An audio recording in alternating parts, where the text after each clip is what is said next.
I don't want my school to shut down. I felt like I was in shock.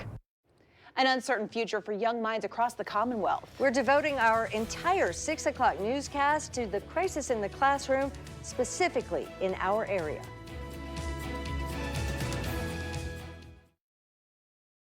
Only on ABC 13 tonight, the future in jeopardy for the next generation of learners. I don't want my school to shut down. Districts are scrambling with a strapped state budget paired with declining enrollment. It's a very flawed formula. Tough decisions are already in motion. It was not easy. It's probably one of the hardest things they've had to do. Do or die decisions are still looming. I have not been anxious about any of the options. ABC 13 is devoting our entire newscast tonight to this crisis in the classroom. News coverage you can count on. This is ABC 13 News at 6. Good to have you with us tonight. A crisis in the classroom. School budgets are tightening. Many now face some tough decisions. Some districts may now have to close schools. Only on ABC 13 tonight, we are dedicating this entire half hour to look into the problem. We have team coverage to look at the cause and possible solutions out there. Tonight, 3 school districts are working on what's next after discussing school closures: Lynchburg, Bedford County, and Franklin County. Hayden Robertson, Kelsey Childress, and Rachel Branning looked into what their futures hold. Let's get first to Hayden, who spoke with Lynchburg Superintendent. Hayden. Dr. Crystal Edwards tells me a consolidation plan has been in the works for the last 5 years, but it wasn't well received by students, parents, or the community. I sat down with Dr. Edwards and the school board chairman to figure out how did they get here and what comes next. For almost a year, students. I don't want my school to shut down. Sandusky is more than just a school. Sandusky is a family. And parents. This has not put pen to paper. They do not know what they're going to do with our children. We're told that parents should have a seat at the table, but we remain unheard. They've all had issues with Lynchburg's school plan for the future. Superintendent Dr. Crystal Edwards says they've been working on this plan since 2019. The original discussion was more around enrollment, as well as just our property. Our buildings are pretty old. It requires a significant capital investment in terms of keeping them up and running. Administrators brought in 2 outside consulting firms. They presented 4 scenarios, all involving school closure. After many meetings and several open houses, LCS says over 80% of parents wanted Scenario 1, which closed Fort Hill Community. But in October, the board voted in favor of Scenario 3, which closes Sandusky and T.C. Miller. Why did you all feel that Scenario 3 was the best option? About 50% of our buildings are rated as poor. And one of the buildings was rated like just 2 points higher than being unsatisfactory. So safety of our kids was the key, first and foremost. The board also ran into a money problem. The budget for the 2025 school year was short by nearly $18 million. A drop, the board says, that came from the loss of emergency COVID funds, money that was used to increase the starting pay of all staff. Do you think you all spent that money appropriately? We needed to keep up. We didn't have any additional revenue to do that except for some of the CARES funding. So if you ask me, was that a good investment based on the teachers and the staff that I have in the classroom? Absolutely, yes. In the last 5 years, funding from the state for the district has gone up while money from the city has gone down. Kudos to the state for putting more money in raises, but it also puts the division at a spot where we have to find the additional money, which for us, we rely on City Council for that support.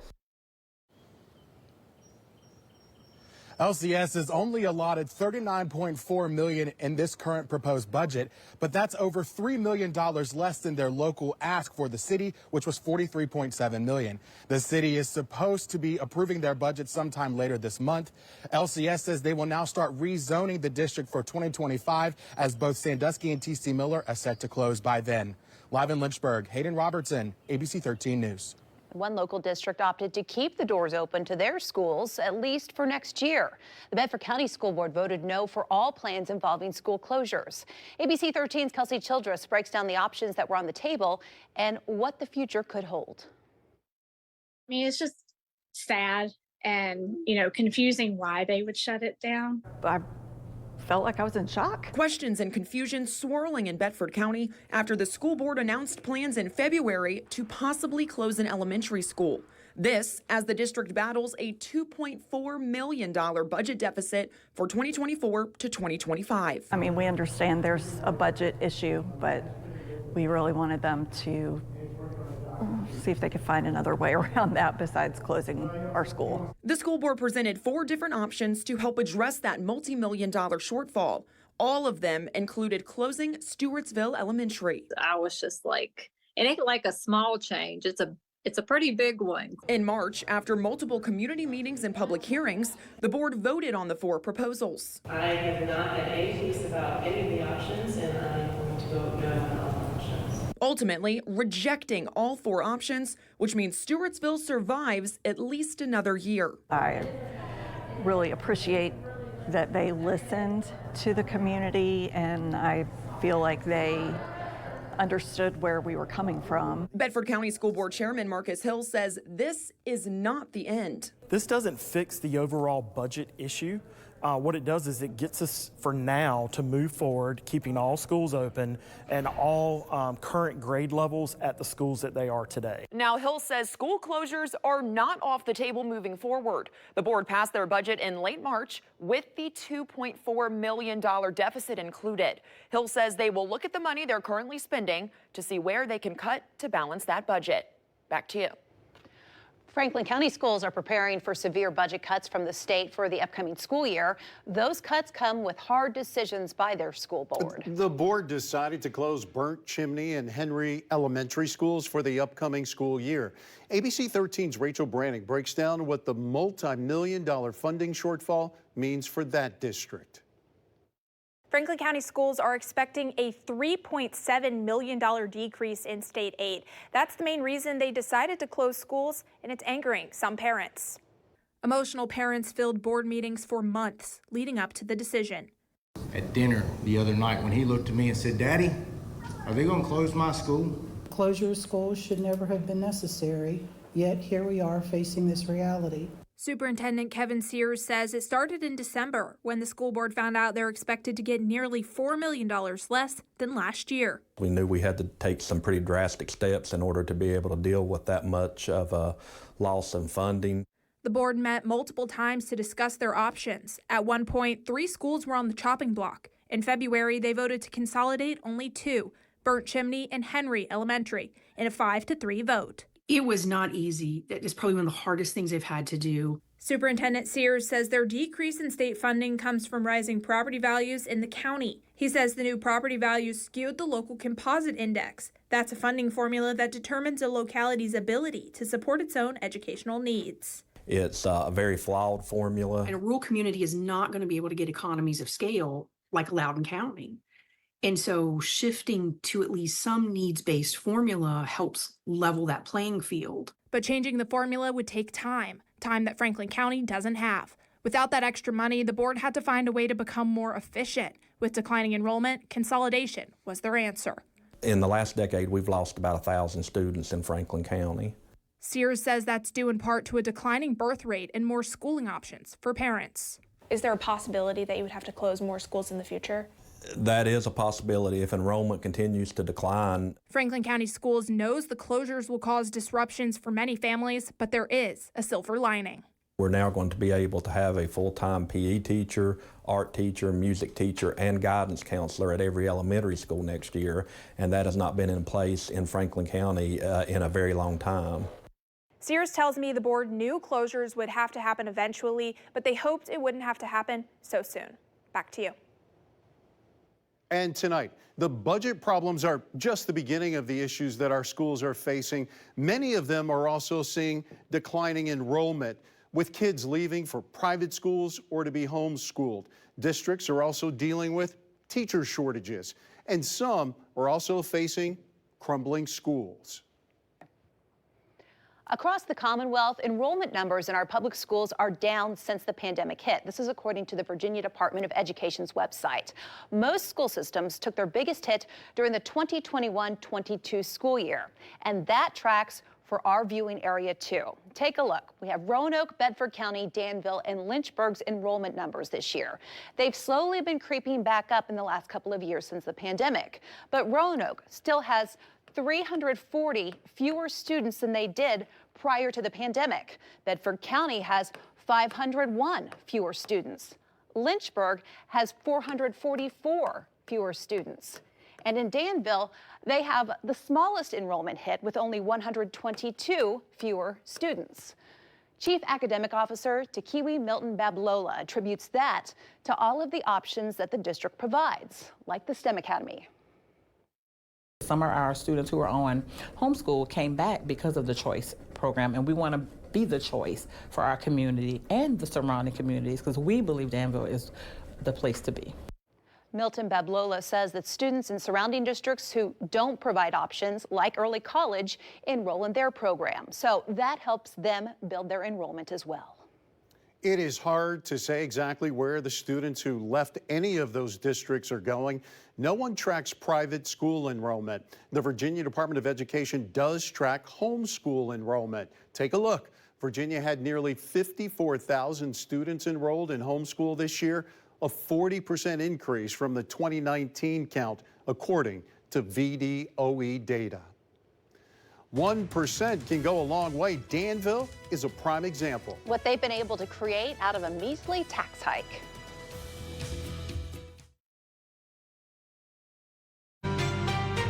Danville Public Schools are reaping the benefits from a 1% sales tax that voters said yes to back in 2021. The money from that is being used to fund 5 current construction projects, including the almost $42 million renovation of the historic Langston campus. Galileo Magnet School and the central office will move there when the project's complete. School Superintendent Angela Hairston says that she is excited for the future growth in store for Danville Public Schools. Voting in the sales tax has meant so much and will mean so much in future years. And so that 1 cent sales tax, just look at all the remarkable work this is going on right now and will continue. Charlotte, Halifax, Henry, Patrick, and Pittsylvania counties, along with Danville, are authorized to impose a local sales tax increase. As you might imagine, school districts across the Commonwealth want to be able to do the same thing, update their facilities with a sales tax. Delegate Sam Rasool proposed the bill to allow localities to put a referendum on the ballot to raise the sales tax by 1% without getting approval from state lawmakers. The bill passed both the House and Senate, but Governor Youngkin vetoed it. Critics of the bill say they don't want to continuously raise taxes. Rasool says they may push for a new bill in the next session, but right now he's looking to see the budget to see if there's something that can be done. You asked, we answered a viewer email asking where lottery money is going. If schools are having to close, has us following the money trail. ABC 13's Noreen Turin breaks down how much of an impact the money has statewide.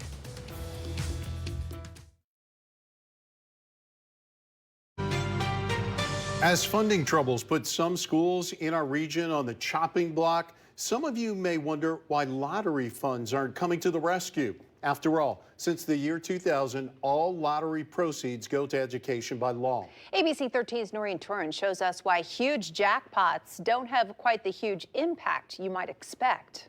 The Virginia Lottery has some really high numbers right now. The Mega Millions jackpot is over $1 billion. The jackpot for tonight's Powerball drawing is sitting at $1 billion. Tonight's Powerball drawing is now more than $1 billion.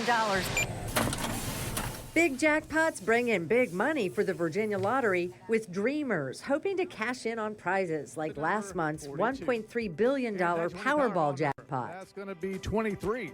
Well, we calculated through the 40-odd drawings that led up to that sales of Powerball tickets in Virginia, just Powerball tickets just in Virginia, came to $24.2 million in profits just by that Powerball jackpot run. And all that money, by law, goes to schools.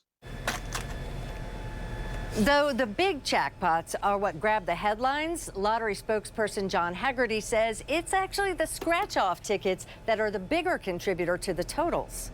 For the last fiscal year, the lottery sent just more than $867 million in profits to the state. That's more than double the total from 20 years earlier. $867 million would be a game changer for you and me, but for schools, it's just a small percentage of what they need to educate your kids. We have school systems in our area that are having to shut down a couple of schools here and there due to budget problems. Well, what about all this lottery money that's coming in? We've had these huge jackpots and a lot of people playing. Why aren't they just swimming in money? We get that question too. People do see schools closing, school systems in need of funds, and they do ask about the lottery money. And it's important to remember that lottery funding, while it's a very important piece of the overall funding in Virginia, is just a piece. It's about 10% of what Virginia spends on K through 12 education. The lottery money really plays an important role in school division revenues throughout Virginia, but a very small role in terms of the available funds for schools like Lynchburg City Schools. A little bit less than about 7% of our budget is addressed through lottery type funds. For fiscal year 2023, Lynchburg City Schools got just over $8.6 million in lottery funds. Danville schools received more than $8 million, and for Campbell County schools, more than $6.5 million. That shows what the state share is, how much we're going to get from them, and then what the Various formulas determine how much each division gets, as well as where most of it has to be spent. Most of the lines are very targeted in terms of our use of those funds. Yeah, so you can't just take lottery funds and keep schools open with it. Yeah, unfortunately. That's not to say the lottery funds aren't welcome. They go toward important program areas to help provide students the quality education they deserve. The K-3 class size reduction, there are programs like the SOL Algebra Readiness Program, some school breakfast kinds of programs to make sure that we're providing the services that we need to provide to our students.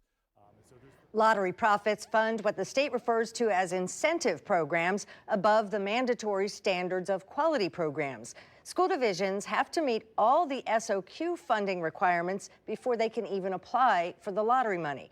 The dollar amount each division gets is based on various formulas. To see how much your division got in last fiscal year, I have a link with this story at WSET.com. We'll be back with more after this. Lynchburg, along with Franklin and Bedford counties, have all seen increases in state funding the past several years. In fact, overall spending on education is up. But with the budget in limbo, lawmakers are grappling with how to give it a passing grade. Take a look at how much the state allocated to Lynchburg for education since 2021, according to Virginia's House Appropriations Committee. It went from more than $59 million to $74 million. During that same period in Bedford County, it grew from $63 million to $80 million. And in Franklin County, it rose from $44 million to nearly $53. But when it comes to any new spending plan for education, state lawmakers Sam Rasool and Mark Peake have their differences. What are you adamant about that you don't want to see in the next round of budgeting when it comes to education? We need to be focusing on the critical pieces: teacher pay, mental health, investing in new programs to reduce gun and gang violence in our schools. I like school resource officers. I like teachers being funded instead of administrators, and I want to look at all of those things. Peake and Rasool believe that when a budget is finalized, teachers will get a raise. Both sides agreed with raises for our teachers. The 3% raises over the next 2 years. 2 years, which would be 12% over the last 4, which would put us above the national average. Well, we want to make sure that we have our teacher raises. We need to be paying at least the national average. Virginia's Joint Legislative Audit and Review Commission report for 2024 looked at teacher pay nationwide. Virginia ranks 21st in K through 12 teacher salaries.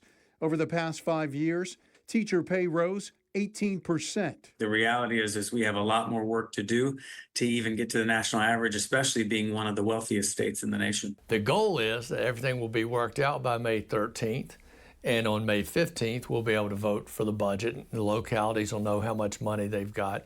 Schools will know how much money they've got. And we'll be ready to roll on July 1st. Thanks for watching the ABC 13 YouTube channel. If you'd like to get more videos and live coverage and local stories, click to subscribe and download our ABC 13 News app.